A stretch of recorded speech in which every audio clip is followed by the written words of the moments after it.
വടക്കാഞ്ചേരിയുടെ കന്നഡ വ്യാപാര രംഗത്ത് വിശ്വസ്ത സേവന പാരമ്പര്യമുള്ള ജോൺസൺ കന്നഡ വ്യാപാരം ഇപ്പോൾ ആധുനിക രീതിയിൽ നവീകരിച്ച ഷോറൂമിൽ തിങ്കൾ വെള്ളി ദിവസങ്ങളിൽ രാവിലെ 10 മണി മുതൽ ഉച്ചയ്ക്ക് 1 മണി വരെ കണ്ണ് ഡോക്ടറുടെ പരിശോധന, ഡ്രൈവിംഗ് ലൈസൻസിനായുള്ള സർട്ടിഫിക്കറ്റുകൾ, വിദ്യാർത്ഥികൾക്ക് ആവശ്യമായ ആന്റി ഗ്ലെയർ ബ്ലൂ കട്ട് ലെൻസുകൾ കുറഞ്ഞ വിലയിൽ, ദിവസവും രാവിലെ 9 മണി മുതൽ രാത്രി 8 മണി വരെ ക്വാളിഫൈഡ് ഒപ്റ്റോമെട്രിസ്റ്റിന്റെ സേവനം, എല്ലാവിധ ബ്രാൻഡഡ് ഫ്രെയിമുകൾ, ലെൻസുകൾ എന്നിവ കുറഞ്ഞ നിരക്കിൽ.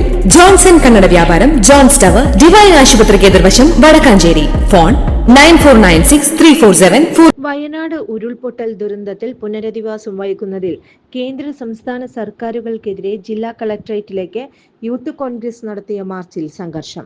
കളക്ടറേറ്റിലെ ഗേറ്റ് തള്ളി തുറന്ന് അകത്ത് കയറാൻ പ്രവർത്തകർ ശ്രമിച്ചു. കളക്ടറേറ്റിനു മുന്നിൽ ബാരിക്കേഡ് ഉപയോഗിച്ച് പോലീസ് മാർച്ച് തടഞ്ഞു. ഇതോടെ പ്രവർത്തകർ ബാരിക്കേഡിന് മുകളിൽ കയറിയിരുന്ന് പ്രതിഷേധിച്ചു. പിന്നീട് ബാരിക്കേഡ് തള്ളിമറിക്കാൻ ശ്രമിച്ചതോടെയാണ് പോലീസും പ്രവർത്തകരും തമ്മിൽ സംഘർഷാവസ്ഥയുണ്ടായത്.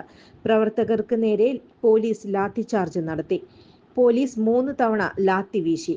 ലാത്തിചാർജിൽ നിരവധി പ്രവർത്തകർക്ക് പരിക്കേറ്റു. സ്ഥലത്ത് സംഘർഷാവസ്ഥ തുടരുകയാണ്. നിലവിൽ പ്രവർത്തകർ റോഡിലിരുന്ന് പ്രതിഷേധിക്കുകയാണ്. കൂടുതൽ യൂത്ത് കോൺഗ്രസ് പ്രവർത്തകരും KSU പ്രവർത്തകരും സ്ഥലത്ത് എത്തിയിട്ടുണ്ട്. കൂടുതൽ വാർത്തകൾക്ക് ഞങ്ങളുടെ ചാനൽ സബ്സ്ക്രൈബ് ചെയ്യുക. ഫേസ്ബുക്ക് ഫോളോ അപ്പ് ചെയ്യുക. വാർത്തകൾ വേഗത്തിലറിയാൻ എനി ടൈം ന്യൂസ്.